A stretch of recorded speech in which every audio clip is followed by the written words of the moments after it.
call this Formula America. Why? 4th of July, man. Oh, you are correct. I like, all right. Yep. This is the Formula America podcast. That's right. Made in America. Made in America, and, Japan, and computers probably Japan. So what are we at? Episode Regardless. 7 here now, This is right? number 7. All right. Yes, it is. Lucky number 7, Lucky finally. number 7, I feel indeed. like it's been forever. I think it's been 3 weeks at least since we've done Yeah. that. Because It's been about 6 F1 races and probably 12 IndyCar races. it's been quite a few races. I have watched a few IndyCar races since we've last talked. Yeah, I thought about it today because I didn't have much going on. And there was still, I had a shit to take. And I was like, you know what? I'm good. It's okay. Yeah. I was like, nah, I'm good. Let's start with the New Hampshire Motor Speedway. Correct. Let's start with Race us number racing. 3. Race number 3. Yeah, look at that. I'm higher than you, No, you're not. Alex. No, you're I not. am, man. No, you cheated. Yeah, well, you know what? Little extra help for the vertically challenged. What did you even put it on? Sunglass case, I believe, Sunglass or case. watch case. I don't know. I like it though. I thought our trophies were the same size, and they're not. No. If you want me to No. move it back, I just wanted everyone to kind of Well, given that our camera view is slightly skewed this week, you actually are doing a good job of showing the base of your trophy. For anybody That's watching, right. anybody has good eyes with the full screen on, you can see that our own Charlie Hosey here scored We're on his the very podium! first podium for the Hooligan light class. Yeah, I don't. Super, super exciting, dude. I mean, I we're was giving fist away the pumping result. for like 2 laps. Well, you came in after a cool down lap, so you couldn't have been out there for 2 No, laps. well, I was. No, that was earlier. That's right. Mike was yelling at me because I was taking extra laps. Whoops. Yeah, Yeah. so if you want, we'll start with the World Formula Light. It was Yes. a pretty crazy, very hooligan-y start to Yes, the race. yes, it was. I watched it from the Start outside. to finish. Yeah, But yeah, we'll start forward and go back, I guess. So the beginning of that race, I thought I was damn good to be starting 6th. I thought, all right, I'm near the front of the pack, so I should have a good run down the bowl. And then, bam, wasn't even fucking green yet, and there's carnage everywhere. I just remember saying to myself, all right. thank God I'm on the outside lane. Yeah, I remember. That's where you want to start. So the number 1, 3, 5, and all the way back, that's not where you want to be. Just ask Elias. He was third, started third, and he Yeah. almost got jumbled Yeah, up in almost that. got taken How many out. carts were there, do you think that was? It looked like there had to have Involved. been 6. So there were 4 that were stopped. Like 4 that got in the wreck, got in the gravel, and that was that. That was their day. I'm sure other guys got knocked into and whatnot, but it was pretty gnarly. And I actually do. If I can pull it up, you can keep describing the rest of the race. I'll pull it Yeah, I up was here. gonna We say show it on our this- new display that we have this week. Yeah, a.k.a. we just swung it around. Yeah, this Rick. was the TV we were using for the Zoom calls, the Discord calls for the previous episodes, and figured why not use it for a display. Sorry for those who are just listening. We'll clue you into whatever we're watching, but yeah, we try and find that. So keep going with the race. Yeah. So it started out just with a bunch of shenanigans. I just managed to move right, didn't get collected in it, kept on pushing, and immediately jumped at least a position up into 5th, and then into the left-hander there and into that chicane. I was able to pass somebody else, so now I'm quickly into 4th, and I'm already just thrilled. I'm like, man, if I can just hold my line here, this is a huge win for me. But sure enough, I ended up to catch up to our boy Rick. Everybody remembers our guest, one of the guests from last episode or last 2. Yeah, you guys had a great race going. That was a fun time. yeah. So I caught up to him in the chicane probably, man, I wish I knew what lap it was. I'm so unaware of things like that. But nonetheless, I kept pressuring him through the chicane is where it seemed like I was quicker than him. It seemed like his gearing might have been different than mine. And me and him had a conversation prior about that, when's it okay and appropriate to pass in there? I was asking his advice, kind of also figuring out, his driving style. And he was like, yeah, you don't want to do that. Unless maybe you're like exactly even, 1-to-1 with him, you're not going to want to pass there. So sure enough, I get a run on him and I'm about goddamn near about 60% up to him.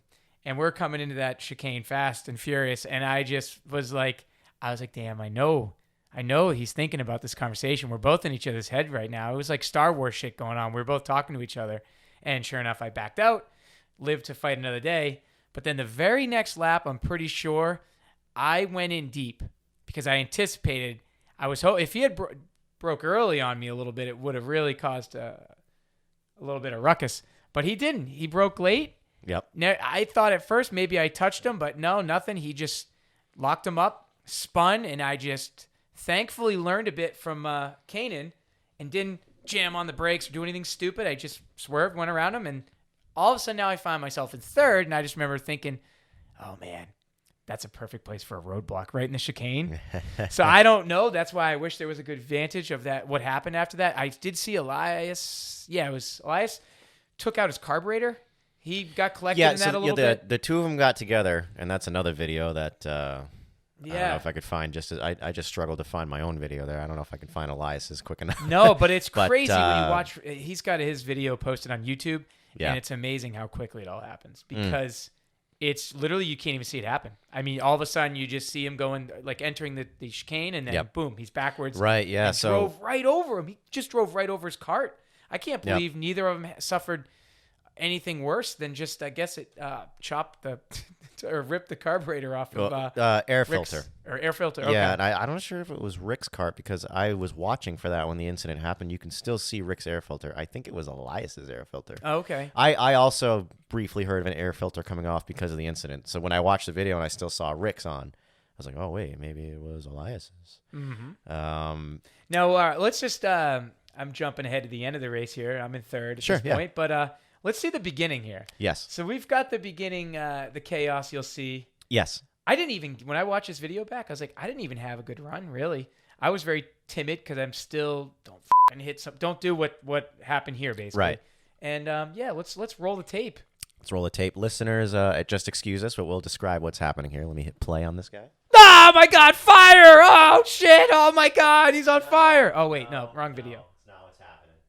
All right. The audio is not going to be synced up either. It's just going to be probably what's coming out of my computer here, but that's not terribly important. Let's see. All right, so you can slightly hear my voice. So yeah, they're coming down for their start, and this is how we do it in New Hampshire Motor Speedway. This is not the true start-finish line, but this is how we start it, and I think it's the smart way to do it, too. You go down into a wide turn, watch third and fifth place on the inside, and one guy goes around. See all those guys that go off? I never saw any contact. I don't know Yep. if that was... And it was a mess. I didn't see any contact, though. He just spun on his No, own. no, no. It You'll looked see. All right, let me get my computer here so I can Oh, no, we're... better. oh, no. Oh, we're doing. No. I can't play other people's videos. It's not allowed. Formula One, don't kill me. No. Get out of here. What is this with Facebook? No, that's not what I want to do. This is hilarious. All right, anyway, so I'm cooking in third now, and I'm starting to think, all right, maybe where's Dave? Where's Ryan? And sure enough, I kept putting in consistent laps, but I think I was too far back from all that. They're the only two guys to really get ahead of. They all pull of away, it. yeah. And the crazy thing is too, we never. I mean, there were waving yellow flags for the corner. I really thought it was going to be a full race restart. Yeah, so that's where they gained. Yeah. So me and Rick, Right. and I'm not trying to throw anybody in the bus, but I was following. Normally, you follow the guy in front of you. That's how racing goes, right? If there's a yellow, I'm kind of watching the yellow, but I'm also watching the guy in front. If he's taking off, I'm gonna take Yeah, you're off gonna do too. the same thing. I'm sorry. Exactly. Yeah. Rick played cautious. He slowed up. I slowed up. I just kind of followed what he did. While we were doing that, kind of back and forth, I saw our hands looked like we were doing a dance. The guys up front, and once again, no idea what they were seeing. It looked like they soldiered on. It could be because of the timing of the because they were gapped quite a bit ahead of Rick even. So I mean, the situation could have been a little different. I don't know, but that's what happens in racing. It's kind of yeah. I mean, the field was kind of set after that incident. I mean, not necessarily at the top two, but the top two were definitely set because both of those guys, considering, let's say there were never even yellow flags they had to deal with when they came back around, because the two of them were the only guys to not have to deal with any of that. They already had the lead, the two of them. Yeah, you know what I mean? Yeah, I think it was no foul, party on. No, but yeah, exactly. There was yellow, some form of yellow flag waving the whole race. Really? Yeah, pretty much the whole 20 laps. Well, yeah, you guys had a lot of incidents beyond the. Yeah, so where I was getting to this, because keep in mind, this is my third World Formula race, and I'll tell you what, I wanted this 20-lap format, and I still do, but man, I was starting to get, even though I was kind of in my own little world up in third with a little bit of pressure from behind, but not really enough to spook me too bad, I was getting mentally fatigued. And Really? right here coming down into the bowl I was like losing track of that corner. You're just The bowl, huh? Yeah, because it's blind and you're going real fast. I see the flagger. You're looking. You know where to look. But I was like, I almost blew that corner twice all on my own. And it was just that was where I was having the hardest time was right there because I'm used to if you're following someone through there, you're fine. Sure. But when you're all alone, that turn into the bowl was a little sketchy because you could lose a lot of time through there, especially when you're not drafting and you're all by yourself and you're just kind of like, you know. I mean, yeah, the G-force is set in, and it's kind of in a 4-stroke anyway. Even in the 2-strokes, I'll tell you, when you go into the bowl, it is full throttle, but you are losing speed as you kind of go through the apex just because of the forces. The G-force is, careening you into the ground. Yeah. And slowing you down. Yeah, and it's interesting because I did see a bunch of different lines in the bowl, and I know it's mostly gearing is probably going to make the biggest difference, but there was still, I could see it, there was faster lines for different drivers, and you could tell because I almost got past, the problem there is, and you told me this, don't track out too wide. No, you don't need to. So No, especially in the world formulas, don't go Yeah. all the way out there, but your brain just kind of like naturally wants to pull you over there, and that's when I don't know who was behind me at the time, if it was Harrison or something, but that's where the only time I got that I felt the breathing on me. I was like, all right, you idiot, you just lost. You probably lost a half a second going tracking all the way out there for no reason. Yeah. All right. So what are we? Well, I mean, now that basically, we're done playing, you can Formula wrap 1 up stuff. your episode or your. Yeah. So I mean, ended up there wasn't really much left to say in the race. No, I mean, you just. I was just. It's funny because you know normally I'm used to, especially in Canaan, when I spun out in the first lap, I wanted the race to be longer. This time, the second I got in third, I didn't really care. I saw no one up ahead. I go, I just want this race to be over, and I was getting beat to. I'm still sore. Are you? Yeah. I'm Really? just not used to it. Yeah, it was crazy. Very, very difficult. I definitely have a lot more respect for the guys that are consecutively up at the top. Yep. Every race. It's just the beating it takes physically and mentally, Oh yeah. especially on this track. I mean, more so than Canaan, but anyway, yeah. So I finished third, and Yeah. Oh my god, Dude, I was so excited. Ugh. I wish there was a video of me in the cart. You would have swore I won $1 million, but that's what it's all about. So, Dude, I was so great. happy for you. When you came across the line, Thanks. actually finishing third. First of all the incidents between Elias, Rick, and all that kind of stuff that, promoted you to third place happened away from our view here on the hill. So I was thinking initially like, oh, I'm so happy you got third, but I hope it wasn't because of bullshit that he caused. Oh, yeah. No. Hey, knock on wood. I haven't caused anything. Yeah. Oh, wait. We did forget about that. Let's go roll back, though. I started at the race. I got to say, though, so I got a little cocky finally. I just sat, out in the cart. The World Formula's feeling good to me. I was running quick. Yep. Practice 1 felt okay. It wasn't really, anything to write home about. But then practice 2, I started getting really confident. Started getting in the 47.5s, and I was like moving. And I clipped the barrier a little bit. Then, okay, I didn't think much of it, but I think I could see Mike in the background. Yep. So next time around, I clipped it harder because I just was pushing even harder. This time is where I think I bent my axle, and then it actually, on exit there through the chicane, I ended up putting 2 tires in the dirt, and there's a good drop off there. Oh, yes. That didn't feel It's good deadly. to me. It didn't feel good to the cart, and immediately I knew something was wrong because the cart's like, Yeah. and it was Yeah. practice was over. So I took it back in, and I'm like, I didn't even say anything. I was like, And Keith's like, God, your axle's broken. Your axle's broken. I'm like, shh. And then little did I know. I mean, I don't know why shh over it. It's if it's broken. You got to was bring bad. it up. So Keep in mind that Arturo and Charlie them- doesn't own his own cart. He's renting from DR. So I just kind he of basically has to go to mommy and daddy and be like, I broke your Yeah. toy. right. So I was like, just fix it, please. Here. So it was perfect timing because practice 2 was not right up against qualifying. There was lunch break, so we had plenty of time. Yep. Arturo and Don and the guys were able to fix it in what seemed like 15 minutes. And yeah, they didn't just fix it. I mean, when I went back out for the qualifying, I wasn't running as quick, but I was being a little more cautious. But man, the thing felt so good. It was just it was much smoother. Yep. So it gave me more confidence. Yep. So I didn't bump shit. But anyway, yeah, so I learned a valuable lesson Yes, you that did. everyone told me, don't hit shit. And you That's did what hit everyone shit. says. I did, but you know what? That's how you learned it. So you know what? That's the best way I learned too. I is hate to making say it mistakes. though. I don't think it'll be. It's not the first, and it's not going to be the last. Most No, it likely. won't be. But Nope. but yeah, I mean, I learned my limits and the limits of the track and the cart. Yep. It was a lot of fun. All right, so let's I break want to down. go back again. Yeah. Let's break down the start here because that's what everybody wanted to see, and everybody has seen it that's wanted to see it. But we'll give it our own commentary for what I believe happened and what you observed because you haven't seen this video many times. I don't believe. No, I saw it once. You saw it once, yeah. So let's get to kind of where it happened. I'll start playing it from here. So basically, we've got Ryan up front. Then you've got Dave. Ryan's out front currently, actually Then starting from you've second. got Elias, fourth and fifth. I don't know who fourth and fifth. So Rick. The kid behind the kid behind Elias is Kyle. He's a new guy to this year. Kyle. And it was Kyle and Rick. Yep. Kyle And then is myself. quick. He won the last race. He I came didn't out of even know nowhere. that. Yeah. Well, you weren't there. Oh, he yeah, came, that's right, because it was raining. Yes. He came out of nowhere and just won like the first rain race of the year as like I think I've talked to the kid once, and I apologize, Kyle, if I'm getting any of this wrong, but I think I don't know if he was racing 206 last year. Now World Formula.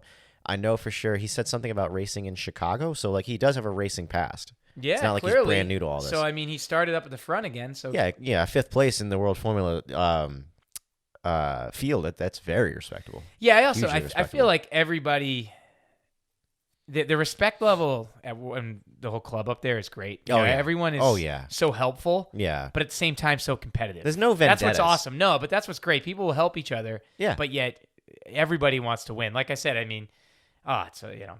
But anyway. Yes. So that's basically the layout. Yes. So, Let's, and I'll try to, again, you know, those who are just listening, I apologize, but I'll try to explain it the best I can for what's happening. So we're going to go down into the middle of the bowl, and that's where the action's going to start. See if I can slow it down here enough to get to it. Stop it right there. So, all right. So this is right before what happens our here. contact. All right. So you'll see Kyle and Elias actually do touch, and they'll have a bit of contact. And that's when Kyle goes around. And it's such a strange thing to watch because he loses the rear. You know what I mean? He starts spinning because of his front contact with Elias's rear. Very odd. You would think, I mean, here's what I think happened. All right.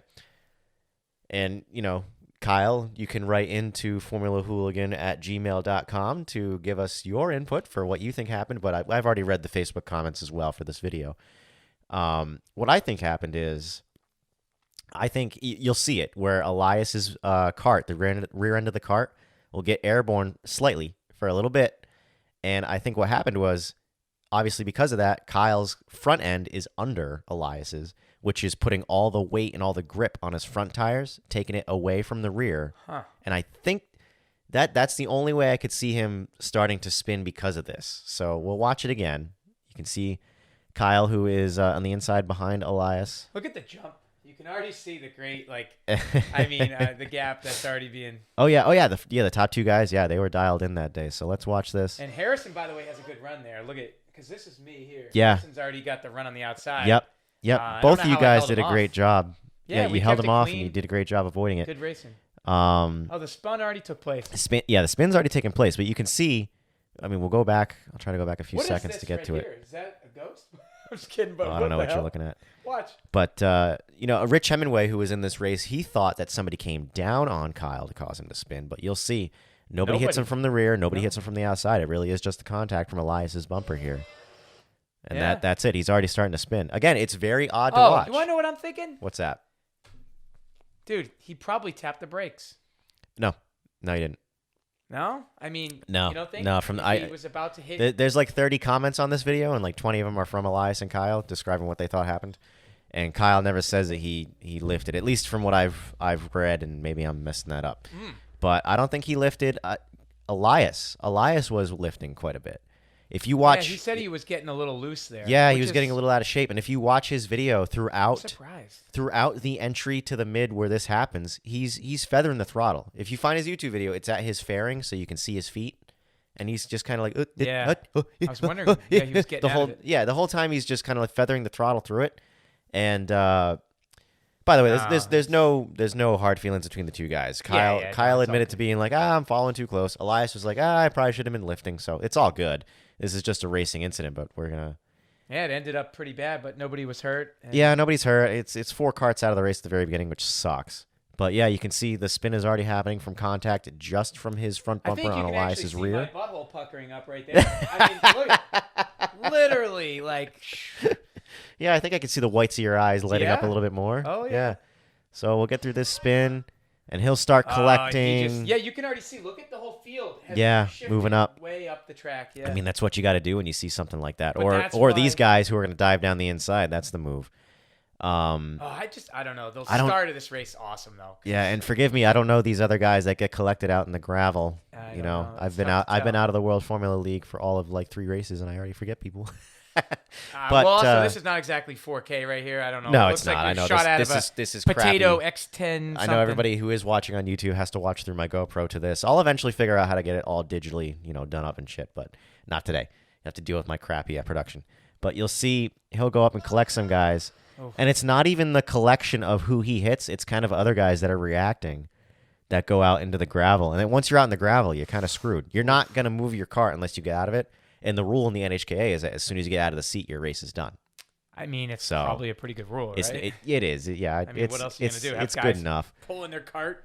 Yeah, you're going to have guys while there's still carts going around at full speed, guys who are standing you can't outside have that. who You're can gonna- get their ankles, taken out. So yeah, you'll see all these guys avoid. But Ooh, yeah. Someone went in hard into the gravel. Look at Yeah, that. you can see that up there. Oh, you know what? I think this is Jeff. I think that was Jeff that went up there because Okay. Jeff was one of the guys that got taken out. But we got to watch Kyle here because Kyle, yeah, he has his spin because he hits Elias, which is kind of crappy. But here, we'll back up a bit. There is Kyle right here. He's just about finishing his spin. Keep an eye on him. This is where he gets his real big hit. You'll see. He gets creamed. Oh, he gets creamed pretty bad. Yeah. Oh, no. Watch this. Oh, Bam. man. Yeah.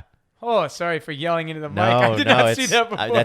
it's warranted of that reaction. That's how bad it was. Man, because that other guy, whoever it was, probably didn't even see him coming because he's just coming around and he's just hoping. Yeah, You know how it is. Days of Thunders, keep your foot planted and send it. right. So Hope no one's there. let's back it up a bit more. Oh, shit. I just want to, because I can't put Kyle at fault for that second hit. I don't believe. I'm pretty sure he had him locked down. Yeah, he's already on the brakes. He's Oh, yeah. swerve. There's nothing he could have fucking Man, done. but that's not good. Oof. Yeah, sucks. That bent his axle. I saw the picture. It bent his axle like that, 45 I'm degrees. sure that You thought did you had a something bad else. axle day. Yeah. Oh, my Yeah. axle looked fine. It was not to relate it back to, but remember what happened to you? Just tapping the wall. How you thought it might have. Oh yeah. It's amazing. Those Oh, yeah. plastic barriers. They will. They will bend shit. It's crazy. Plastic barriers I and didn't cones. think anything of it. Cones will do it. Yeah. Cones will bend stuff. I've seen spindles bent because of cones. I've seen axles bent because of cones. Carts are a little bit on the fragile side, but they're all lightweight, thin, and to go fast, and that's why they're fragile. So, yeah. So that was the Formula Hooligan. What do you want to call it? Hooligan The Fest. rundown of rundown, yeah. the lap 1 incident there. Pretty Yeah. gnarly, but glad that everybody was okay. Glad that there's no hard feelings between anybody who was involved because it's just a racing incident is really what it is. And the 2 guys who were, involved in the start of it, they understand what they did. They'll try to be better from here on out. And Charlie benefited. It benefited. I don't even know. Yeah, I mean, the benefit was that it just got some pressure off the back of me. Sure. Because Elias was still there, Harrison was Yeah. still there, so it didn't Yep. really. To be honest, it was the move I made up on Rick that when he spun out, that he really, thank you. Rick did say he wasn't gonna like this episode so much because Yeah, I know. I kind of want to tease him a little more and rub it in a little more, but I Go for it. want to keep him guessing. There you go. I want to keep him guessing. I want him to. The thing is that he did know I'm not reckless because I initially wanted to get him real scared, just moving up on him in that chicane. But Yeah, good thing you didn't do that. no. But you gotta keep people on their toes. That's how you gotta do it. Sure, it's very much a mental game in this race and business. Well, of course. I mean, the littlest thing. He went right around like that. Yep. We've all done it. I Yeah. did it every single time last time. Yeah, out, yeah, so- you did. Every time something happened in front of I you, didn't shit. spin once. That's good. Even when I hit the wall. But it won't happen again. My pocketbook won't be able to Yeah, no. You are definitely paying for those damages that you did. I don't as care. You well know. It's well worth it. All right. So that was your race. That's World Formula Light. Let's talk about Tag Senior, where I was. Tag Senior, which was equally as f***ed up. Yeah, there was another crash. Yeah. So we were actually, and let's talk about this for a second. There was a new format this week as opposed to the usual format. We should have said that. Yep. And instead of having a it. pre-final, yeah, me too. Instead of having a pre-final and a final, instead we had longer practices, and then qualifying real quick after lunch, and then one extended long final that I think is actually more laps than. It's either you get equal, more racing, yeah. It's equal or more laps to a final and a pre-final combined. You do get a few more, which is great. I've never been a fan. I mean, up until this week, to be honest with you, but I've never really been a huge fan of the whole pre-final aspect because it's just like it's 6 laps. It's like what kind of race? Yeah, well, you know what though? It's one of those things where if you had a bad qualifying one session, sure, you can it gives yourself. Yeah, it gives. But at the end of the day, I want longer racing. I don't want longer qualifying. Me neither. You know. Well, I think qualifying was the same this time. But yeah, you're right by saying the pre-final is kind of like an extended qualifying, No. So, yeah, this format was way better. But we didn't even get to take advantage of that new format that much because we had 3 laps, and I qualified second in Tag Senior, which was pretty cool. I took the lead initially. Did you see that? Of course I did. Yeah, up front. I took the lead. I was starting from second. Oh, here we go again. And I actually do prefer to start on the outside line. I prefer to pass people around the outside. It's just the way I do it. So, we go into the bowl at the start of the race, and Mark Donato, who started first, not Ricardo Nunes, believe it or not. Mark Donato, who started first, he seemed, I'm sure we're all full blast going into the bowl, but he seemed to actually get a little bit upset at the rear of the cart, and he wiggled a bit. I did not, and I actually overtook him pretty easily by just staying straight. Going in, at the exit of the bowl, I moved over to the racing line, and I had the lead. I'm like, holy shit, I got the lead of this goddamn race. So early, so many laps to go, though. Yeah, but the thought is, it's like, all right, where's Ricardo? How many laps is it going to take for him to catch me? Sure enough, 2 laps. 2 laps later, he takes me. And then we do about another lap, and then all of a sudden we're getting shown the red flag, and we're all like, "Oh shit!" And we all do this. We all pull over, kill the motors, and I have a legit red flag. So describe what you saw because I didn't see it. I saw it in real time. So yeah. I don't what happened? know drivers' names and stuff. I apologize, but I didn't see exactly. It sounded like it was a dive bomb, but it's tough to really say. I mean, the 2 strokes are that much faster. Everything happens that much quicker. So we've been watching it in real time. I couldn't really tell if it was a dive bomb move or if it was just if somebody didn't give enough space. I mean, obviously there was collision. Yep. But there was somebody that went up on the inside, up the bowl, tried to make a move. He went in too hot. And I believe when he punted someone, the side of their cart got into each other. It literally tipped the guy right over. And he hit. And he spun around several times. He was cartwheeled. Several? Really? At least 2 or 3. Wow. Yeah, he cartwheeled.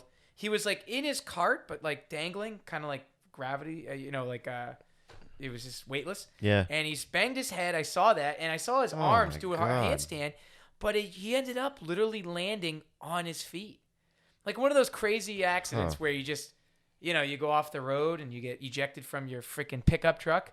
And sure enough, you just landed feet up and you're good. And that's how it happened. And they were like, oh my God. Wait, so he got launched out of the cart and landed on his feet for real? He just I thought you meant like he landed on the tires as if, when you were saying you landed on his feet. No, I mean, I think he landed He landed and was kind of like standing up and was like, oh, pretty much shit. just like that. He actually he goes up to the other guy he hit and they were going to fight. And then, I don't know, the flagger came over and was like, no, guys, you should be dead right now. Get your fist down and get in the damn ambulance and check yourself for a concussion. I don't know what ended up happening to him, if there was any. Did he go in the ambulance too? They checked him out. Okay.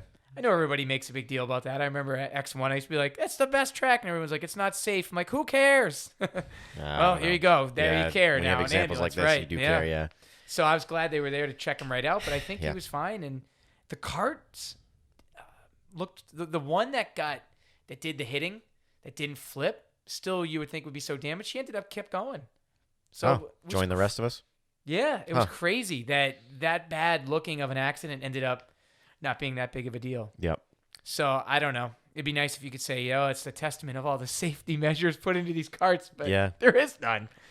There really isn't. Is there any safety in a go-kart? I don't know. They're wide enough to where they don't flip over by themselves, I guess. You know, like No, I you mean- can't kick him sideways to flip him over. So at least Yeah, as I far as don't know. I haven't been around him long enough, but it was cool. I mean, I was like, holy shit! All right. I was like, Yeah, so I was we getting have a little we have nervous that. for you guys, Yeah, we have that red flag. and you didn't even see it, so you. I didn't even see it. Nobody really saw it that I Back I of the talked pack. to. Was it at the backpack? Okay, so Which begs the question: what are you doing? Smashing into people like getting desperate. I don't know. it's a So long race. that happens. We were told to come to the start finish line after the red flag, dissipates. So we come to the start finish line, and they line us up by the position we were in. We're told it's a single file start. I'm like, yeah, fair enough. Let's not do double file and make more chaos. So we're going to do a single file start. We only did 3 laps, and they told us we're only going to do 10 more laps, 10 more green flag laps, and that's it, as opposed to the promised 20 total laps. But I think we were running kind of late for that day, too. We got out there kind of late. So I think just to move the day along, we were just going to do the 10. I'm like, whatever. It's more or less like a regular final would be for the NHK. So we get back going again, single file, starting behind Ricardo. And Ricardo, he didn't take off like last time. So that the last race, dude, he took off and he won the race by like 10 seconds, 11 seconds. It was ridiculous. It was stupid. This time, I wasn't able to get him. I remained in second, as the trophy will show. But he was only ahead. The timing sheet said 1 point something seconds. I don't believe that. Because he was a good distance ahead. I want to guess it was more like 3-4 seconds. But I was pressured the entire second chunk of that race by Mark Donato trying to come back for it. You had a train behind you, by the way. Oh, did I? Yeah, you were in real danger of ending up in like 4th. Oh, really? Yeah, because Oh, if no. who was it again? Mark behind you. Mark Donato. If Yep. he passed you, the guy behind him would have passed you too, because they were locked bumpers. They were a Really? team. Yeah. Really, You would really. have got steamrolled. All right, was something to keep in mind. I don't know. I heard it too. Oh. Anyway. Um. Yeah, so you were. I was really worried. I was like, oh my god, this is gonna be so bad if it goes from 1st to 4th. Well, 2nd to 4th. That's all. Well, no, I meant you were first. I was earlier first on, at yeah. one point. Sure, I was first But at one point. no, you did a good job. Held him off and Held him off. I was doing decent time. I mean, I was about my best time was a 42. I think it was a 42.2. And Ricardo's best time, who won the race, was a 42.1. Hold on. Then you guys are running more than 5 seconds faster. Yeah. Yep. Wow. Yep. It looks it too. You know what? 5 seconds is a long time. I don't know if it looks 5 seconds faster. Holy crap! You know what? Yeah. The more I 5 think seconds about in it, racing's an eternity. yeah, it is. It is. Well, it's double the It's like, double the horsepower, right? It's double the horsepower. Yeah. Well, there you go. Double the horsepower, probably more than double the horsepower, because I think the Rotax will push 15, I thought, out of the world formulas, and 30 out out of the. 14 out of the World Formula, from what I've heard, and 30 or so. 30 to 32. Somebody threw around at the track for a Rotax. Ricardo's got 32. Ricardo's got 36. He's got a Rock. Isn't it? ROK. What's that engine? Oh, is that what? Yeah. Yeah, a Rock engine, and evidently the way they balance it out is that he has to weigh more. I think he has to weigh like 15, 20 pounds more. Which he does. He's a big guy. I don't mean fat. I mean he's just. Yeah, he's just tall. tall He's a big built dude, guy. Yeah. But I mean, he makes it work. He's winning, and he's usually winning in by 3-4 seconds. So yeah, I mean, I finished second. You're talking about mental, physical fatigue. Yeah, I was earlier. about to ask you that because you're still new to the It's- two-stroke. What the hell? Didn't that beat the hell out of you? Yeah. Oh yeah, dude. I mean, Yeah, it's to a worrisome amount. I got to tell you, like I did do what some. part of the track hurt the most? Show me on the doll where. Sorry, inside joke. Turn 1, the actual turn 1. I mean, like after the start finish line. Yes, that was the worst for us. Yeah, too. because oh my god, it's brutal. it's very bumpy. Yep, but it's flat. And with the Rotax, you are drifting out to the track out. At least I was. Maybe that's Yeah, I wrong. imagine. Maybe I'm scrubbing speed, but like. You have enough power in these two-stroke motors to really use it to track out. It's not like a world formula is like keep the RPMs up and track out kind of with and your like you said, steering. you're never going to really lose it in a world formula No, you're on not. throttle. No, you're not. Braking, yes. Throttle, no. But Sure. So, yeah, like in a world formula, when you track out, it's almost like you're kind of it's not to an extreme degree, but you're kind of steering to the track out. You know what I mean?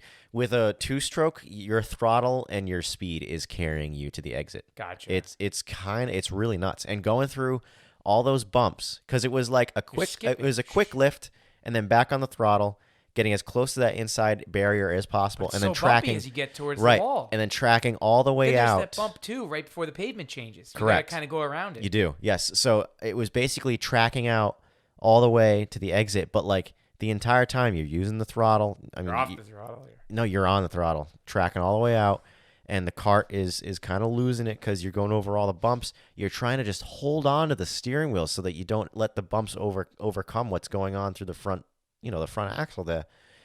The front spindles there, and like it got to a point like towards the end of the race, I was like, I'm glad we didn't do the 20 laps. It was because I was starting to lose it. It was starting to, like, my hands were getting tired, my arms were getting tired, my lap times were suffering. I was doing like almost a second slower per lap at the end of the race because I was just suffering so much from trying to hold on. And I'm sure the mental, I'm not immune to the mental game that there is. I'm sure having Martinato right behind me. And I'm totally guilty of doing the looking back. I was gonna say that, so I was watching you. Yeah, and I know I do it a lot too, but you do it a lot as well. I know it's bad. It's not because it's bad for the main reason I think it's bad is because it breaks your concentration. Well, not because you're just bad because you're losing time. More so because you are literally breaking. Yeah, you're not looking at where you're going anymore. Right, and then that's when you do that. That's when you lose focus because you're flying along at whatever the hell miles per hour, and you turn around and then go back. You're just like, think about when you're texting and driving. They always say you miss X amount. It's a good reason you're not supposed to do that too. Exactly. So when you're in a race car and you turn and look, you just passed probably 50 feet. In between that. It's possible, absolutely possible. So, yeah, I mean, I still need to work on myself physically for that. I need to do the neck exercises. I need to do whatever upper body exercises to be prepared for that. And I'm kind of concerned going into Kartmania next time, where it's most likely going to be half-hour long races. But it's an easier track. It's an easier track. However, you do have the very long high-speed corners. Never done, yeah. They are cambered, which is kind of nice. It's more force into your seat rather than more force into the sides, which helps a bit. But it's still going to be a lot to deal with. I didn't know this. So wait, I know I'm jumping ahead. So the format for Kartmania is what? The race is 30 minutes? If it's going to be like any other... This sounds glorious. Yeah. If it's going to be like other Kartmania experiences at Canaan, it is a half-hour race or 25 minutes. It depends on what they decide. But it's still an elongated race. It's time-based, not laps, time-based. Okay. And they might do the thing where they start at a Le Mans angle down the front stretch. So you'll get 1 minute to go, then you get 30 seconds to go while you're all like lined up on the side. And then you'll get the green flag and you all take off. That's sick. Yeah, it's a good time. It's funny in the 4-strokes because when you get the green flag in a 4-stroke, it's like. No, it's not like the bowl here at New Hampshire Motor Speedway is what you're saying, where it's like helps you out, No, that's not even a good sound for it. It's more like whee because you're rubbing the clutch the whole way.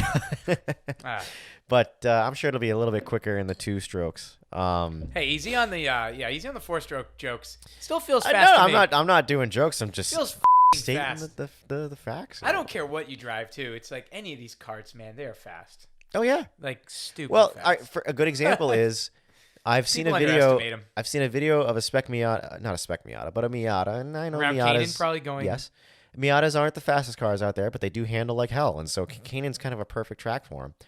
I've seen a video of a Miata going around Canaan doing a 108 lap time. All right. Okay. And that's the full course. In the World Formula, you can also do a 108 lap time. However, you have that little chicane that's added for the karts. So imagine what you could do. I haven't done a race at Canaan where we didn't do the chicane, but it has happened. I think the karts, a World Formula kart will do a 106 if you don't take that chicane. This sounds like a cool Top Gear challenge. Yeah, it does, doesn't it? At the same time. But it's just like, all right, put that in perspective. Now imagine shifter cart out. Imagine the 2-strokes, the shifter karts. I'd blow it away. I bet you a shifter cart is the fastest thing around Canaan Motor Club there is. I don't think there's probably anything that's been faster. There's no way. It's impossible. Yeah. I don't care. Even Rich's Tesla is not going to be quicker. No, it wouldn't. Yeah, you're all your batteries are going to be way too heavy to corner. Hybrid carts. So yeah, just to kind of wrap it up. In regards, I am a little concerned about myself, honestly, going into Kartmania and just seeing if I'll have the strength to. I mean, I gotta just not be lazy and do the workouts really.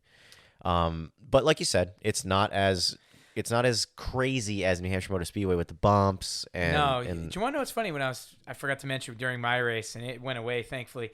But I hurt my ankle pretty good going through that turn. Remember when we were looking at your cart? You had those nice little foot stirrups for your feet, for your heel to push up against? Yes. So I don't have them in mine. And I went through that corner and just skipped along so hard that my left leg flailed out of the, I don't know what you want to call it, but I call it a stirrup, but out of that brake little footwell, yeah. Literally flopped out of it. And then I obviously tried to throw it back in there as quick as I could. And on the way down, I banged it against, something pretty hard. And I just remember hurting. And I was like, so I was like, saw my girlfriend the next day and I'm hobbling. And she's like, what the hell? What are you doing? I was like, oh, we had a go-kart race. She's like, no, she didn't really say that. But, you do get that a little bit. But if I told her, I was racing NASCAR, smashing Bud Lights, then all of a sudden, now you're tough. God forbid, because it's in a cart. I chugged when I crushed it on my head and I jumped in the car. Attacking the 24 hours of lemons. I don't know. Yeah, but hey, I had a good day. Second place. It was an awesome day. That trophy is actually taller. It's nice. Charlie's cheating, putting his trophy on top of a sunglasses case. But yeah, it was a good day for both of us. Good day for both of the Formula Hooligan hosts at the racetrack for NHKA Race 3. I can honestly say, this trophy is means the most to me out of anything I've ever won. That's cool. Genuinely mean that. That's very cool, man. I'm just stoked. Oh, fuck. Awesome. Yes. This episode of the Formula Hooligan podcast is brought to you by Newport Propane. Wait. Now, Alex, does anyone even use propane anymore? Do you live under a rock, Charles? Well, I know you can grill with it. Uh-huh. But can you cook on the stove with it? Yes. Heat the house with it? Of course. Warm up the pool? Mm-hmm. Fuel my flamethrower so I can melt snow with it? All right, slow down, Charles. Well, what about when the lights go A out? propane generator will do you right. Okay. So who would I talk to if I want propane in my house? Newport Propane, of course. They've been family-owned and operated for over 60 years now, so I'd say they know a thing or two about propane installation and delivery. Not to mention, they'll come out and give you a free estimate on any propane systems you're thinking about adding to your home. Sounds good to me. How do I get in touch with them? You can call them at 401-847-6878 or visit them online at newportpropane.com. That's 401-847-6878 or newportpropane.com. Newport Propane, proudly serving the Rhode Island area for over 60 years. All right, let's talk Formula One. Yes, we've had 3 races since the last time we did an episode. Let's go. I like starting backwards to forward for some reason. As Tom Green says, I'm the backwards man. So let's just get the Austrian Grand Prix out of the way. Yeah, it was boring as shit. I like the watched result, it twice. Yeah, the result's good. The only takeaway is that I don't need you correct me on this, but I guess now they're looking into Red Bull's power. What? I haven't heard about this. Yeah, that's what they were saying. Something they've got the different modes and they're, Mercedes called it party mode. Whatever Red Bull calls it is somehow it's being investigated. From what I understand, they're not allowed to have engine modes anymore. It's basically whatever you use in qualifying, you're stuck with. Yeah. From what I understand, I could be wrong. It was a bunch of bullshit. It's the same crap that happened a couple of years ago. With was it Haas? Was Haas the ones that were under that investigation 2 years ago? Remember? Well, I mean, Ferrari was the big deal 2 years ago. Well, with the engine, yeah. Yeah, with the engine that was technically cheating, but the FIA was like, just don't do it this year. That's the way it should be. No, when you create, there's a rule set. You should follow the rule set. You can have fun with the gray areas, and we love when they have fun with the gray areas. Love it as fans. Don't do it in karting, or I'll kill you. We'll tell Mike immediately. Yeah, we'll tell on you. Tisk tisk. Your cart will come out to flat tires and an engine full of cement. You sound like the mafia. Yeah, that's right. Yeah, I don't want to say anything. But send a little message. If you do that again, you might end up with some tacks in your front tires. Just saying, That's right. But that's interesting. All right, so yeah, the Austrian Grand Prix. But that's about it. There's nothing there's nothing happening. Daniel Ricciardo having a crappy day was really concerning. He sucks. He doesn't, but he had. All right, let's go. If you want to go to this front to back shit, let's go back to the French GP, which was actually a really good race. That was an awesome race. It was an awesome race. Yeah. And Ricciardo did great. Finished 6th behind Lando and actually passed a lot of people on track like he was the Ricardo of Red Bull. True. You know? Yeah, no, I mean, that was a great race. I love that track, despite all the haters out there. I know how many times, if I had $1 every time, they mention, oh, I'm getting sick and dizzy. Yeah, I know. Ugh. Yeah, it's they like are. it's not that It's f***ing repetitive. complicated. The track, this is what's weird, though. I feel like certain tracks just jive with people. For me, it has good flow. Where other parking lot tracks, Circuit of Americas, yeah, that's funny. else? You There's don't think that Circuit Americas has good flow. terrible. There's another one. I'm missing one. But nonetheless, I think that track's got awesome flow. I love it. I really do. You know what's funny? So I've driven it in the Sims as well. The sim racing games, and I do like driving it. I do. I will admit to liking. I like to drive it in ACC. I like to drive it in the F1 games. It actually is a good track to drive. I think the reason it's so nobody looks forward to watching that race is just because it is visually not pleasing. It's just stupid to watch when it's like, these guys could spin, have the worst accident in the world, and still collect themselves and keep going because it's just all asphalt on the outside of the track. It's Velcro, damn it. Now, well, yes, and not only is it just the asphalt, it's this multicolored like kaleidoscope color scheme going on. So cool, it's so trippy. All right, fine. You're the only one to think this. I think it's annoying, just like anybody else. I mean, I think if that track was wrapped in grass and not asphalt, I think we would have no problem with it. Yeah, okay. And then add some walls, and you'd have Montreal. Yeah, well, any city has. Yeah, you know what it is? Turn 1. I love turn 1 there. That turn 1, 2. So let's just go back. I mean, think about it. So Max blows it right off the start. Yep. That was awesome. Lewis the rear takes end. the lead. And I'm thinking this is already a great race. I love screw-ups in the very beginning. So they trade places. And Max undercuts Lewis, remember? Yes. Lewis tries to put the hammer down and get things going and thought he'd come out ahead, and he didn't. No. I don't know if when he pulled out of pit lane, I think he needed to move over. The second he crossed that white line, he needed to move over. He didn't do that. I think he didn't. He underestimated where he was on the track. No, I don't. You don't think? No, I think he had to. He was still at the point where he had to remain inside that line by the time Max was. Yeah, I gotta beside admit him. it's hard to see when they're coming head on yeah. at the camera angle. Yeah, it's hard to see. That's the other thing too. Every track, it's like this track's a 45-second pit stop. This one's 22. Like that all plays into it, right? You know what I mean? And that's where it's a bit of a long pit lane for. It was long. So then it makes you wonder if that's why Mercedes tried the one stop. I don't know. I think they were just trying to do something opposite of Red Bull, which has paid off in the past. All right, so it's so funny. It's so funny. We have to go back to Hungary of. This is where my thoughts start. Hungary of 2019, right? This is when Max Verstappen led the race and Hamilton was catching him. By the time he caught him, Hamilton goes into the pits, gets fresh tires, comes back out, and within the 20 laps that were left, passes him for the lead. If we go to, and wins the race that time. Now, come to this year. Which race was it? It was the Spanish Grand Prix, I believe, where, once again, Max Verstappen's in the lead. Hamilton catches him. Hamilton pits, gets fresh tires, and within the 20 laps that were left, passes him for the lead. Let's go ahead to the French GP now that we're talking about it. Red Bull pulls the same shit. You have... Yep. Was Hamilton in the lead at the time, or was Verstappen actually in the lead? When Verstappen came in for the last time? No. Lewis was. Lewis was out in front the whole time. I'm not sure, though, because... Yeah. Listen, I'm positive. Because when Lewis... No, wait. No, because you're right, he does the undercut. right. Max stays out front, but I think Lewis...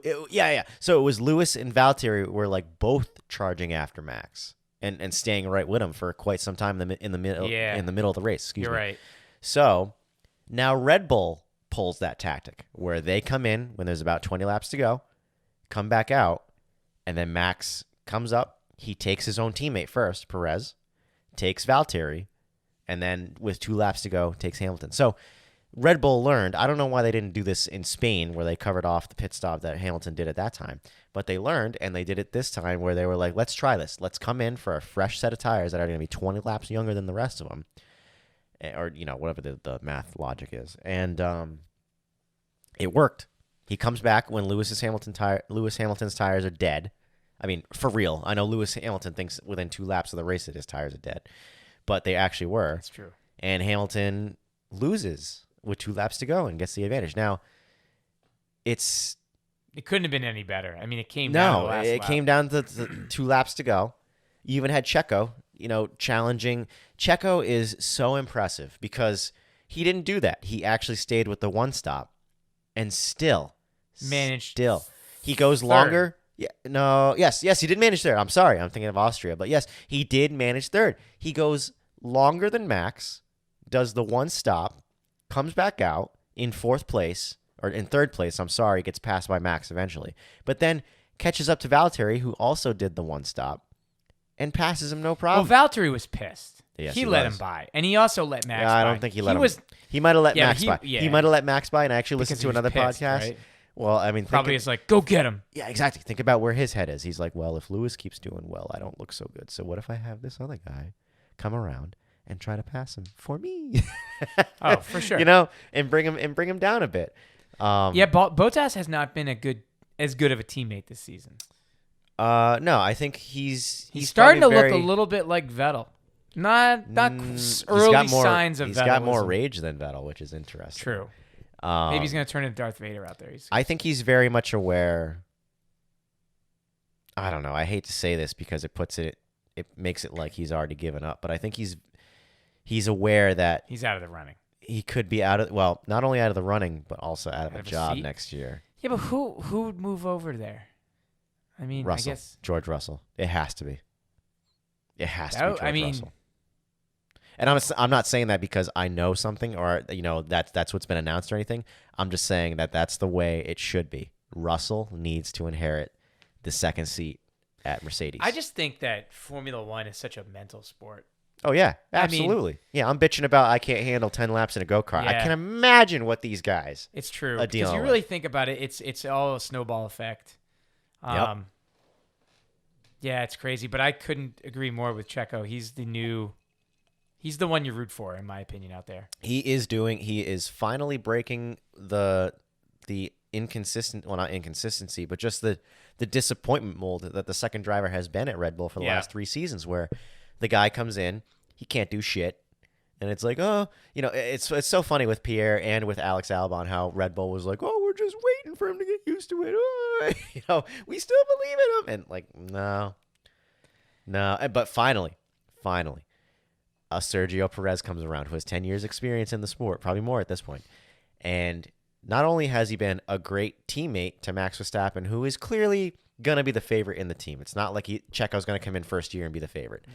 But has already won a race this year, which... A crazy one at that. So let's now step back to the most... that was also a crazy race if you love crashes. So all you NASCAR fans, this was the one for you. It was a crazy qualifying and practice if you like crashes. So many guys kept losing it in turn 15. Remember turn 15? So many guys just kept nosing it and sidewalling it into that? Yeah, yep.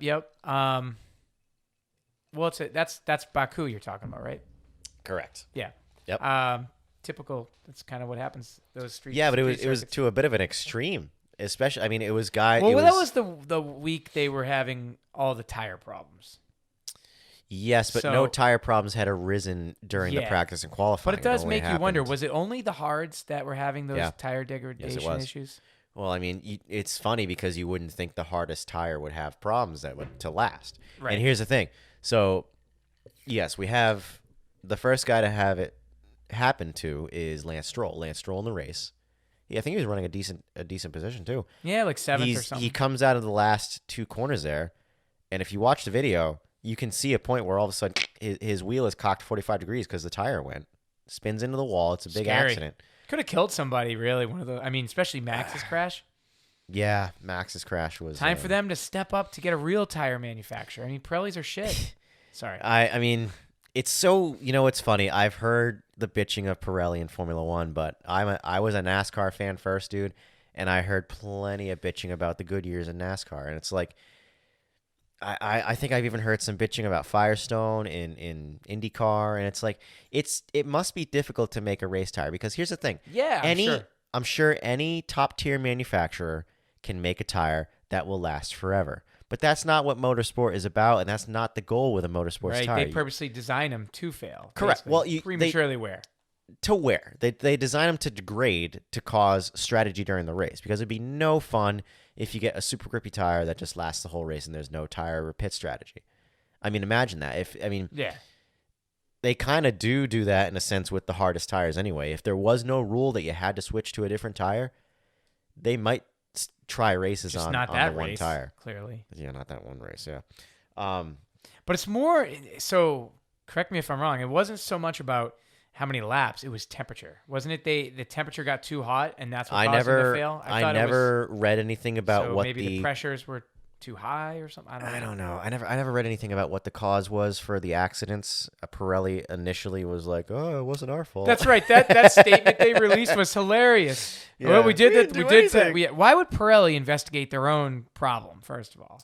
Well, because you don't want that to happen week to week. No, but You have a Pirelli reputation to shouldn't hold be up. investigating it. It should be an outside party. Oh, I see what you're saying. Yeah. Yeah, I don't know. They eventually did come up with a reason, and at the moment, it's escaped me as to what it was. But so it happens to Stroll first, and nobody cared, but I'm sure some people did. And then Montreal cared. it happens to. It broke my heart so much, dude. It was like 5 or 6 laps to go. He would have won the race. He would have won the race. He was out ahead.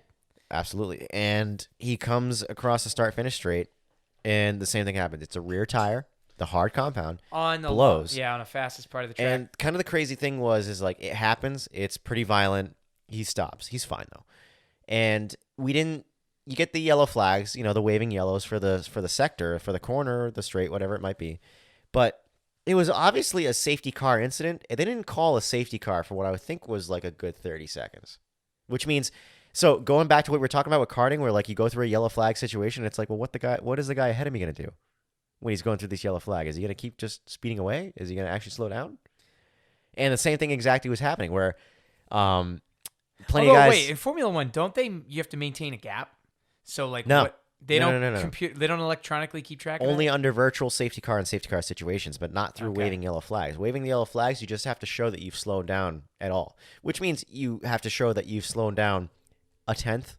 Let's just You know what I say mean? then, hypothetically, another tire blew at the same spot. Yep. And hit Max over there. Oh, that would have been bad. A lot of people have been talking about what if his tire blew and he turned the other direction. Pit entry was the other direction. Ooh, hit the corner or something. Yeah, that would have been very bad. Very, very So bad. basically, that would have been his right rear that blew. That would have blown. Sure. Him there probably. Well, no, I think it was. Was it the left rear that blew? I don't remember at the moment. It was a rear tire, but I don't remember which side. Yeah. I think it was the left rear because there's that picture of him kicking the left rear tire. I Yeah. think that's what it was. It's interesting though because you always think about like yourself on the highway. You figure if your back tires go, you at least maintain steering. How come these guys spun them around immediately? Because there's no rear grip anymore. True, but I'm still saying you would think. I mean, I guess it's because the right whatever tire is still intact was spinning so fast that it just pulled. Like similarly to what happened at Imola. Remember when they went off when he skidded off into the dirt Oh, a yeah, little yeah. Last year. Yep, yeah, same George thing. Russell. Oh, what are you thinking of? I'm thinking of Max Verstappen at Imola. No, I was last year. thinking George Russell when he put 2 tires in the grass. It caused the car one tire spinning faster than the other. Correct. So it's kind of the same situation if you have one blow out. Yeah. I mean, I don't know how an F1 differential This happened to you works. on the highway too, didn't it? You said someone had a blowout. And Yes. Yeah. I mean, maybe I'll mention that later. probably had but, Pirelli tires. Maybe. Maybe. If ever. So it happens to Max. It's a heartbreak. But then basically it's set up for a 2-lap race. Oh yeah, how could I almost forgot about the finale? And they did it with a fireworks at the end. They did a standing start, which was wicked. I prefer that over a safety car start.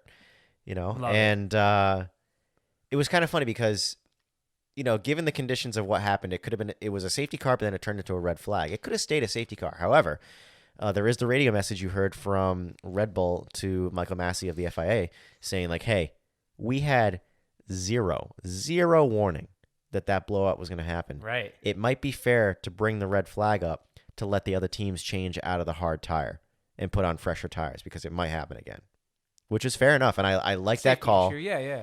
Yeah, and it's definitely a safety issue. So I applaud them for bringing that up and allowing every other team to change to fresher tires so that we didn't have that happen again. Because, I mean, So wait, yeah. everyone must have been on reds at that point, right? No. Why not? It's only 2 laps. Nobody's on reds at the end of the race, dude. No. But you just said you could pull in for new tires. Oh, you know what? I see what you're saying. Maybe not. It depends on how many soft compound tires they brought for the weekend. Sure. And I doubt many of them bring a lot of soft compound tires because you expect. I mean, I should know this, No. but I imagine the softs are going to launch much better on the start. Oh, they will. The softer tires altogether, yeah. Yeah, they'll be able to. They'll be heated up. They'll be, Stickier. they'll be stickier. They'll have a higher temperature already because the softer they are, the higher the temperature can be, or the easier the temperature comes into the tire. Yeah, I don't know who was on softs for the last restart. But the craziest thing about that last restart is that you have Hamilton in first, Checo Perez in second. They get the lights go out, and initially, I forget if Checo crowded Hamilton, bless you, or if Hamilton, kind of crouched into Checo. Regardless, they both get pretty close to each other side by side. But then they come to the braking zone. They both kind of split. I believe Hamilton covered off Checo because he was in the dirty line. And Hamilton locks up both front tires and just goes straight. Amazing he didn't take out anybody. I know. I mean, he was the first guy in line, so it makes sense. But, he goes straight and everybody else turns left to the rest of the race. And the entire Formula One world is probably just like, holy shit! Him and Max are friends. He's like, all right, your race is over. I'll can it too. Well, that was the big thing. So Max Verstappen, the championship leader, is out of the race. It looks like it's just going to hand the lead back to Hamilton. And then Hamilton brings himself back to 16th place with that mistake. All of a sudden, neither of them are scoring points. You know what I mean? Weird. Yeah. So if Max had won that the way he should have, we'd be looking at a different situation now. I don't know where the standings would lie, but it'd be a lot closer. It'd be a lot closer, and I think even with the last 2 races, Max still wouldn't be in the lead. I think it would probably be tied. Or Well, they'd be even for wins. They would be 3 and 3, or 4 and 4. Well, they were already 3 and 3, and then if Hamilton won that, it would have been 4 and 3. Right. And then, actually, I think Verstappen has 2 wins on Hamilton right now. I think it's 5 and 3. Because they were 3 and 3. I looked. It's 4 and 3. It is 4 I just and 3. looked, yeah. Oh, okay, all right. But yeah, so And that happens. 7-6 manufacturer wise. 7 for Red Bull, 6 for Mercedes. Does that make sense? No, I don't know what you mean by 7-7-6. I don't either. Regardless, yeah, I don't know. It's 7. Oh, I'm sorry. There's only been 7 races, or 7 or 8 races. So. Yeah, it's 5-3 wins for 5 for Red Bull, That makes 3 more for sense. Mercedes. Yep. That makes more Drivers, sense. Max has 4 wins, 3 wins to Lewis. Gotcha. Perez, Checo is in 3rd points. Yeah, not in And guess who's 6th or 4th? 7th. Not Lando. Bottas. Lando. Lando Norris Yep. is he's the guy that we all love, but no one ever talks about him. I feel like Not too much, no. he just kind of is under the radar. He is, but he's doing it right. He's He absolutely is. doing it He's right. great. He is fantastic. He's kind of proven himself against Ricciardo, man. I still don't think Ricciardo's done. I think I don't like the fact that he seems to complain every card he's in. Oh, it just don't fit my driving style, man. Well, I haven't heard that so much as I've heard that he blames himself for not adapting to it. But that's the same thing, yeah. Yeah, it's not like he's like, oh, this car's junk. It doesn't fit my style. He's more like, I need to adapt to a 2-stroke better. Yeah, but if you still got it, you should be able to adapt. I know. It is kind I of. don't know, man. No, it's. I mean, I still love him. I still love him too. He's and a funny guy, and I still wear his number on my sim rig over there. Yeah, you got the Number 3? wheelbase I with don't even know. his helmet I forgot. design from last year. Oh shit, yeah. Yeah, he's number 3. Yep. He's still, yeah, Lando's the new kind of he's almost replaced Charles Leclerc. What do you mean? I mean just that. It was Lewis, Max, Charles Leclerc.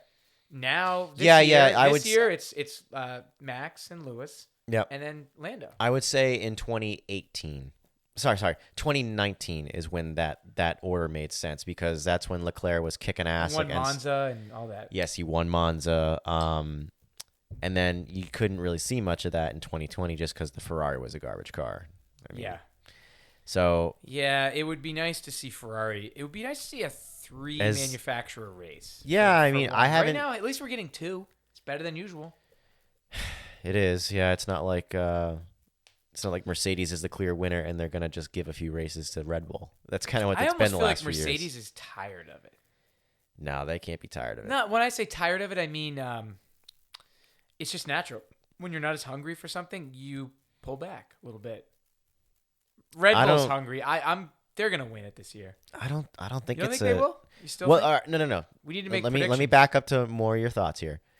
As far as who's hungry for it, I don't think it's either team losing hunger. I think it's Red Bull just finally figuring out what to do with these V6 turbo engines. That's Honda actually. Yeah. But also finally catching up to what Mercedes has been doing, because whatever Mercedes has been doing for the last 7-8 years since 2014 has been phenomenal. And it's crazy how they went from two different variants of chassis and have still done as well as they have.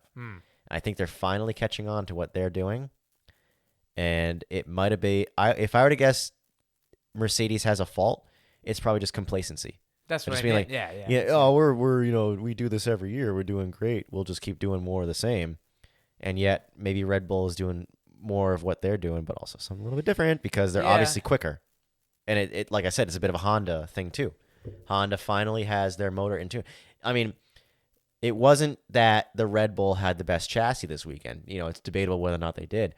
But there was plenty of times where Lewis was saying, like, God, these guys are so quick on the straights. And not even just for this race, but for the French GP as well. You know what I'm saying? So, yeah, I think Red Bull finally has a super strong, if not the strongest motor on the grid. And it's matching up with the brilliance of their chassis that they usually have, but they just haven't been able to show it because they have a subpar motor. Yeah, and they got a bull up front, Max. What's great about this year is not only do we have two different manufacturers going for the championship in two different cars. It's pretty cool. But I do think it is legitimately the two best drivers in Formula One right now that are going for the championship. It's not bullshit. It's not like... yeah, I know what you mean, yeah. Right. I cannot... It's going to be an exciting... You have Lewis Hamilton, you have Max Verstappen. They are basically equal with each other. Maybe you could argue Lewis is better because of just his resume. But I cannot think of any other 18 drivers that are better than those two. I cannot. You can say Lando's very strong. You can say Russell has proved himself in the Mercedes previously. You can say Ricciardo with a good car has proved himself to be very good. But I really don't think any of them are better than a Max Verstappen or a Lewis Hamilton. No. And I was just thinking, Coda's going to be pretty exciting. The race will mean something. It might. It's still, what's funny? This season is so long. We're not even halfway through. It's a long season this year. 23 races. And they're sticking with that. It's a lot. It's a lot. So who knows? You got to make that money, man. Each manufacturer spends, $100 million? You got to make it back. I think the cost cap thing is $125 million. Which is still a lot. Yeah. For two goddamn races. So, I mean, the money we spend on karting is literally a rounding error for them. Yeah, exactly. Yeah. Oh, we didn't do that $5,000. Whatever. Remember those lug nuts I told you to buy, Marty? Yeah. Yeah, I bet the lug nuts from a Formula One car probably cost $10,000, I bet. I don't know about that. I know the wheel is a 5-figure number. The actual you know what's funny, wheel. though? Oh, the one that I saw Max throw when he was so pissed. It's so funny they do that. Yeah. But again, what's $10,000 to $125,000 or $125 million? Not the steering wheel, but the wheels. Yep. I remember looking at buying one for a coffee table, a real one, used. You can get them. They weren't that expensive. Well, what were they? I want to say like $1,000, maybe $800. That's still a lot of money for a goddamn wheel. Yeah, but dude, you can buy streetcar wheels. Yeah. Like that cost more than that easily. What? Really? Yeah. Oh yeah. You get a forged alloy or a carbon fiber wheel. One wheel would be more than the grand. Really? Yeah. Why? Yeah. Well, I'll give you an example. The new Mustang has carbon fiber wheels. They're like $2,400 a piece. Oh my god. Carbon fiber. It's crazy. Yeah, I mean the technology now. And then there's forged wheels that are expensive. You know, you even look at the ones from the factory; they're at least $1,400 now. Usually, Oh my it's God, insane, man. that's Well, because the problem is they're making them so big to fit It's over the true. giant brakes, and the only way to make them light is to make them super expensive and all this crap. Yeah, BBS is one of those manufacturers that has them. But we're getting off topic. we are getting off topic a little bit Well, here. the next stop is they're back in Austria. Yeah, so who there's gives a is fuck? not the next stop. They're basically staying where Right. they are, Yeah, which has got to be ugh. great for them. Of You know, course, just to but be it's like, so dumb. I hate like packing up my cart and driving 2 hours home. I can imagine what it's like to pack up a whole Formula One program and Yeah, I don't fly know. it back to Yeah. base. So it's got to be great when they're like, just throw it in the trailer. We'll be back next week. You know? Yeah, I don't know. I've never been to Austria. I don't know if maybe they're bored out of their mind. What do you think they're doing out there? Tipping cows? You know? I don't know. The Red Bull guys are probably having fun. It's their home track. They're probably like flying See, like, helicopters. their home track doesn't really mean anything. Like Max isn't from there. Like, No, but the owner and the guy who maybe they invented worship Red Bull. him. You think they like? There's probably like a cult. I feel like Red Bull and like Well, look at Monster, the one stand at Austria that's all orange. There's a Max Verstappen cult that Right. basically follows him. Like they probably worship him when he like just the ground he walks on. I could just picture them like dusting the ground as he walks. I don't think so. Get the red carpet out. Maybe fans would think like that, but not like the actual I don't organizers and shit. But yeah, it must be great for them to just leave all the trailers Oh, and of shit course. there. Although I do wonder, because if you ever watched any of the videos of what happens to the Formula One cars between races, you ever seen any of them videos? No, what do you mean? I saw Like, a video of a Red Bull. Red Bull are the ones that put out these videos. What happens to a nose cone in between races? They take the cone off, right? They put it under like they paint it with this why? black light. It's stuff that shows up under black light, right? And they'll like paint it onto the nose cone. They'll put it under black light, and that will reveal cracks in the nose cone. They'll find the cracks. They take all the paint off, by the way. All the regular paint comes off when they do this. They'll fix the cracks that need to be fixed. They'll repaint the nose cone and do all sorts of polishing and shit to it. There's even more steps that I'm not even thinking Yeah, of. because There's- it'll affect the arrow. Correct. And there's probably more steps that they don't even show because they don't want to show everything, just to get that nose cone back on the car for the next week. So I do wonder if they do really just throw it in the trailer, close it. I doubt it. They probably take all those parts, do what necessary maintenance needs to be done, either at the track or back at the factory like it's supposed to be done. So And then wait put a it sec, back on let's the take car. it a step further. I've always wondered. You know, you see Guy Bennett, car's smashed up. Yeah. I wonder what does it take to total a Formula One car, or do they fix it? That's a good question because, So like, yeah, look at Max's car, Yeah. Baku. yep. Was that totaled? Tough to say. It's tough to say. I bet you, I don't even know if they had to change the gearbox for the next race for that. That would be a talking point if it did, because I mean, that I would love actually- to know that. I mean, it seems like, they don't bin it often, but it does happen, Yeah. especially Yeah, if Mass spin and those I do guys. wonder what it takes to where they just start. They're just like, all right, there's the other car. Take that one. This one's junk. We're gonna salvage what we can out of it and make another car. I don't know how. Like for NASCAR, right? When I used to be a NASCAR fan, those are some weird words, huh? When I used to be a NASCAR fan, You used to sleep with your cousin, you mean? no, stop it. Yeah, I would know how the cars would work. They would have like a dozen cars per driver per year. And they would change them out based on the track and the setup, restrictor plate car, the short course car, the road course car, but then also duplicates for those because you never know what's going to happen, backup cars and whatnot. So I don't know how it works in Formula One. Yeah. I think there are, it's probably more like there's probably like 3 or 4 cars per driver. Aren't you for the limited year. to how many engines you can have? too? Correct. So the engines and the gearboxes, as far as I know, are limited to how many you can use for a But season. not if you're in an accident. That doesn't count, right? It's only for like if you have a... I'm pretty sure accidents still do count. Really? Yeah. Yeah. So if because it's it's not always your fault, but it is something that you could have avoided. It's not like, because there would be teams that would get around that. Think about it. If you had, let's say you're one of the back running teams where you're never really scoring points, maybe you're just digging for them. Wouldn't it be advantageous for you? Let's say that you've listen to what I'm going to say. Let's say an Alfa Romeo and a Williams. Let's say they've both scored a point this year, right? And Alfa Romeo is at just about the end of the life of the gearbox in the car, right? And it's already too many gearboxes for the year. They'll have to take a grid place penalty when they change out the gearbox. If they were gifted a free gearbox when they wrecked the car, Wouldn't the strategy be, hey, pretend to lose it, wreck it into the wall, and then next week we won't have to lose the grid places? Well, it's kind of like what happens already Yeah. in qualifying. Like the way they fake Right. the spin. They just fake to a spin, they cause a kill red the- flag, and it's not enough time for people to Yeah. go out. It's the gray area, man. That's how you win. But it doesn't happen like that. I'm pretty sure gearboxes, engines, Right. if you have to change them for whatever reason it may be, crashes or not, you have to deal with the penalty. You're allowed so many, you know what I mean? I think you're allowed 3 engines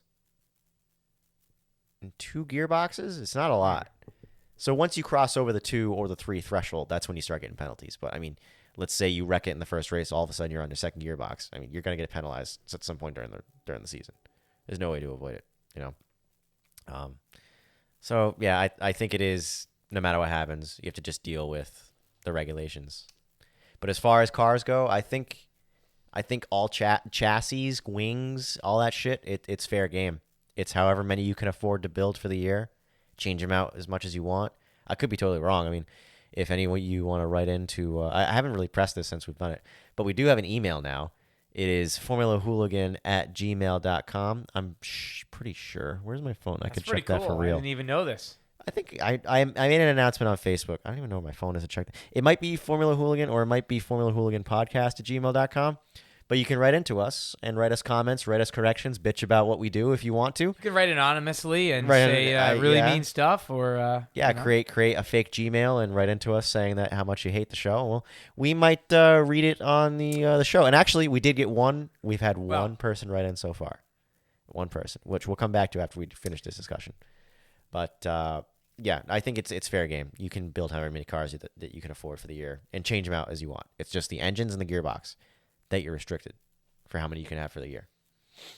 I was ready to move on to the next. I was going to say, hopefully next time maybe we'll do a podcast at Kartmania. Yes.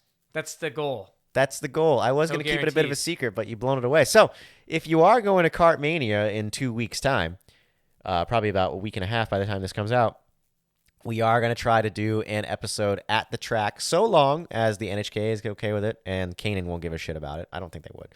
And if you're staying on the Saturday night, there's going to be a party. There's going to be food. It should be a good time.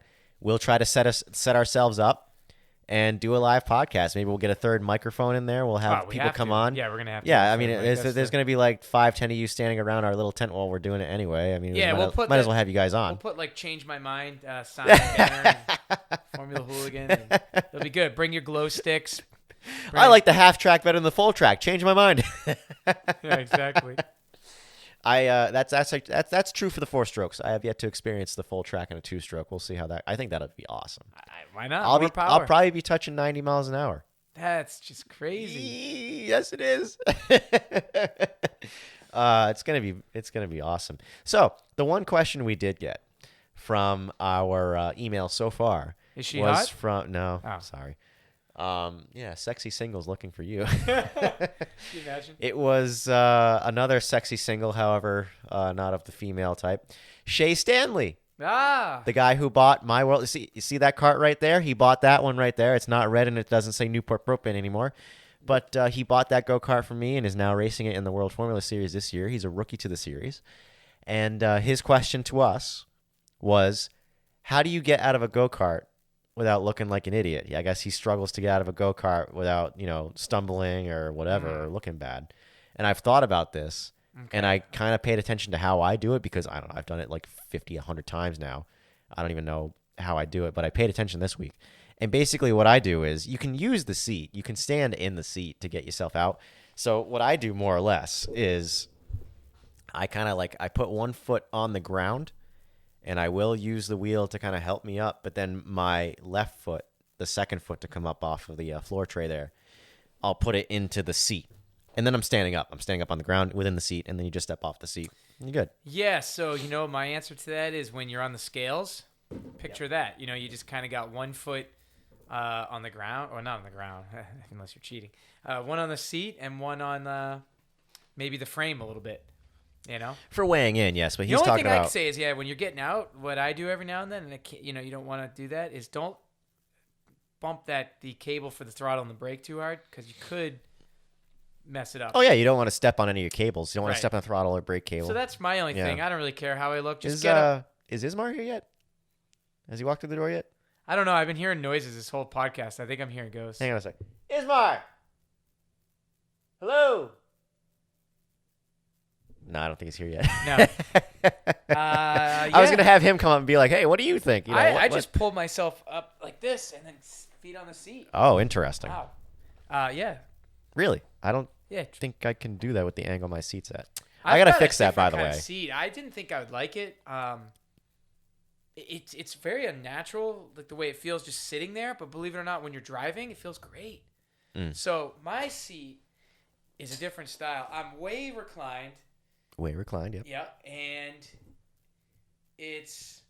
I'm kind of driving like this, which I don't like. I'm more like to be up here, but for whatever reason, it works beautifully. I got to say, so, you know, I like being raced low like that too. I feel like my center of gravity, because I don't have to do this. I used to always like want to hunch over to get like less aero drag. Now I'm like friggin', like that. It's great. I got to say, I raced my new go-kart for the first time this weekend, and brilliant. Things pretty cool. Oversteers quite a bit, but I just got to do some setup things to fix that. I mean, I finished second in its first race. It's a pretty good kart. Looks like third there, kid. But still, no, it. Hang on, look. All right, see how that's the bases right there for those on camera. It's tall. All right. All right. Regardless, all right. So the one thing that I'm still struggling with is the comfort of it. The seat that's in it is basic. It's actually Rick Brown's old backup seat. I had to buy it in the first race because I tore a hole through the original seat. But my old kart, this kart right here, had a Jekko seat in it. And Jekkos are pretty cool. A lot of support on your sides, which I really appreciate. I think I'm going to really appreciate it for two-stroke racing because, you get chucked around. So, yeah, it's still one of the things I'm struggling with as far as like comfort goes. And the only thing, I didn't try to fix it because Rick's backup seat that I'm using right now already is full of holes. I don't want to drill new holes. It's already going to be, every hole you drill is taken away from the integrity of the seat. So I don't want to deal with that. So I think I'm going to go, when I get the chance, to Apex Karting and get myself another brand new Jekko seat and try to. What's funny is when I raced Ray Leonard's kart in New Hampshire at the rain race, Ray's kart is set up for a tall guy. But it was funny because I used the holes that were already in Rick's backup seat to put myself in there, and it put me kind of close to the steering column. But I liked it. You know what I mean? I was close to the steering column, so I didn't have to reach out so far. It is better for and fatigue. Even though the pedals are far out because it was an extended porch because he's a tall guy for this kart, it worked. It was pretty cool. Now, I don't get the advantage with my own go-kart having the extended porch where I can like put my whole body forward and not have to worry about crunching over. But I'm sure I can still do adjustments to the feet, with where my feet end up and shit like that. And yeah, once I get a brand new Jekko, once I get myself a little bit more forward in the seat where I actually want it to be, I think my comfort and physicality How much do you issues, think though comes down to comfort and also weight distribution? Like, weight distribution's a thing too. It's got to matter. That's one thing I got to worry about. Yeah. I mean, think about it. If so the way mine's situated now, I feel like I have a lot of my weight. Well, it's kind of weird. Hey. Come here. Most of my weight's in the back, which in a cart, usually you're always trying to crank yourself to the front. Yep. But I like it the way it is. No, I like to be up front what's too. happening? Hey, visiting the podcast. Yeah, come on, here. join Come in. in. Sit down. Sit down. Yeah. Visit. There's nothing official about this shit. We don't have to announce our guests, but we'll do it right Yeah. Oh, boy. now. Bringing on to the This is show, looking- Ismar Hernandez. Hey! Oh! Joining us late here. We're running the show a little bit late. We were supposed to go out and have fun by now, but whatever. We're talking about seat positioning and where you want to be in the cart. Oh, okay. I've been talking about how my seat is not perfect because it's a backup seat with holes, and I want to go buy a brand new seat. He's agreeing with me. He likes to be up front as well. Even though I'm not right now. You're not right now. I'm driving from the back seat. Right. Working for me so far. Yeah, so. I mean, so like, what do you think of how do you like to be up close to the seat, or do you like to be farther away? What do you think? Further away. I like to be further away. Yeah, because I feel like I feel like my position. Well, I'm a short person, so Well, So wait, I would think being a short person, you would want to be more up front because now you're closer. right. That's right. Yeah, absolutely. Yeah. So you're so what is it? Do you want to be up front or do you want to be far away? front. Up front. No. Okay, yeah. So we're all in agreement. So we like to be up front. I mean, you're not reaching out like this. You're more close in. It makes sense. So yeah, that's what I'm hoping to accomplish if I get the chance to go buy a new seat. Are either of you guys going to Brad's event? There is an actual kart racing event before Kart Mania. I won't have. Did he? Okay. I know I won't have the funds for that. You're not gonna have the funds for that. It's not this weekend, but it's next weekend. So a week from now. So it's a week before Kartmania. Correct. Yep. There's a lot. Yeah, I don't know. There's a lot going on this, and then there's It's- another double header race in the end of July. End of July or end of August? No. It's another doubleheader? Yeah, it's a Holy shit. Saturday, Sunday, but they're two separate races at Canaan. Whoa. It's race 4 and 5. Or no, because It'll be 5 and 6 at that point. yeah.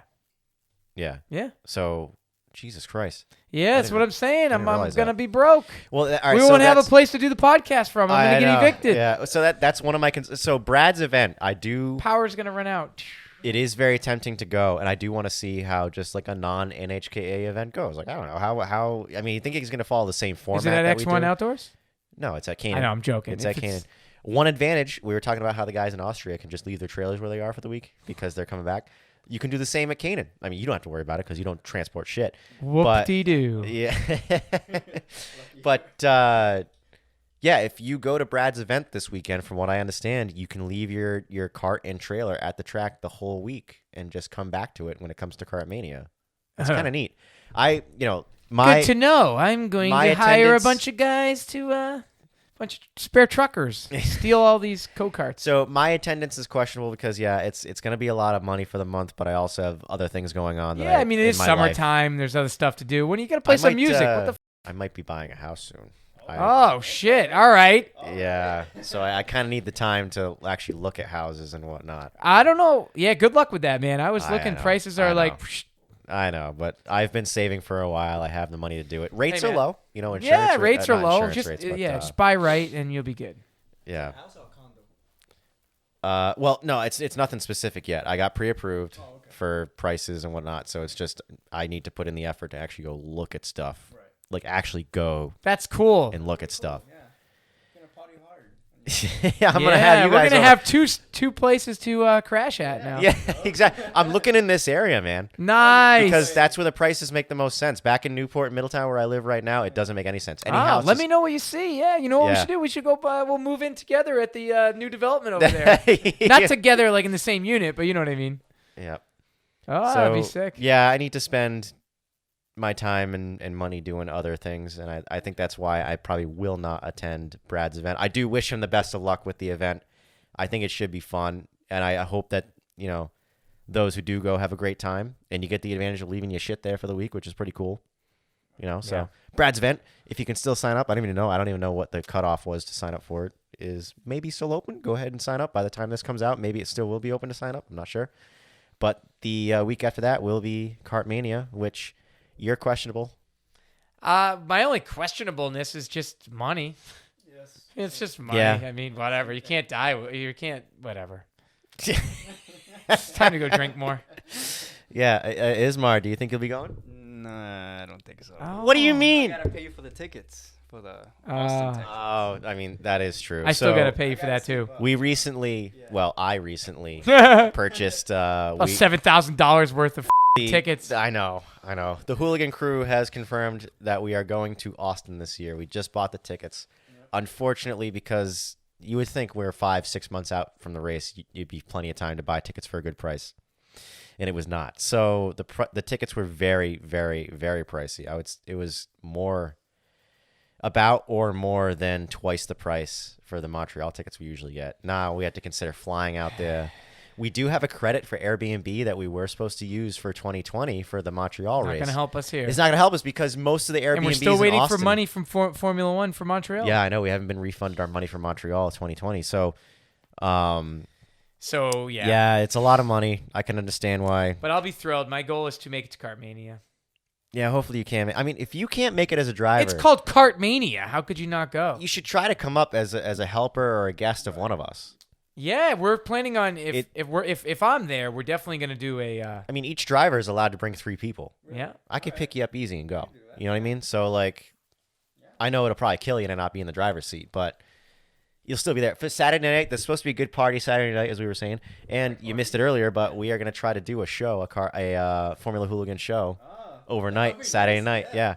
And see who else. We'll probably have a third microphone by then. It'd be nice. And Just get anything, yeah. yeah.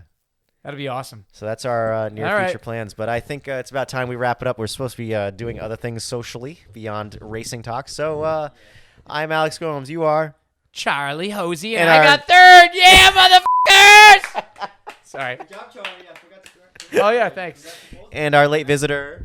Ismo Hernandez. Yep. And this Who's is also an original hooligan. So yeah. Eventually, when we have more microphones and stuff like that, I bet you'll be in a regular. How much are these things? Like what? This was 100. The microphone. this was $6,000. No, it wasn't. It's the same exact thing I'm using right now. This is actually It was made like of. it was $100 for the mic. Surprised if you spend 6,000. I think we spent 60.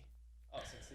Well, I think the arms here that connect to the table are like 40 to 60. Yeah, we're low budget here, Formula Hooligan. If you want So to talk, far. you got to buy your way in. Like Rick, thanks, buddy. That's why we let that's why we let him in on the podcast. Keep spinning, buddy, and we'll let you join as many as you want. Yeah. You just keep following, behind this guy, on for more episodes. That's right. All right, folks, we got to wrap it up. Thank you very much for listening to episode 7. We will Adios. see you. Happy at 4th of Kartmania. July. Happy 4th of July, everybody. Yeah, God bless America. Happy Independence Day. Oh, this is Formula America, right? What That's we call- right, Yeah. Formula America. Formula America, episode 7. All right, goodbye for real now. Bye. Bye. And cut. And cut. Let me actually.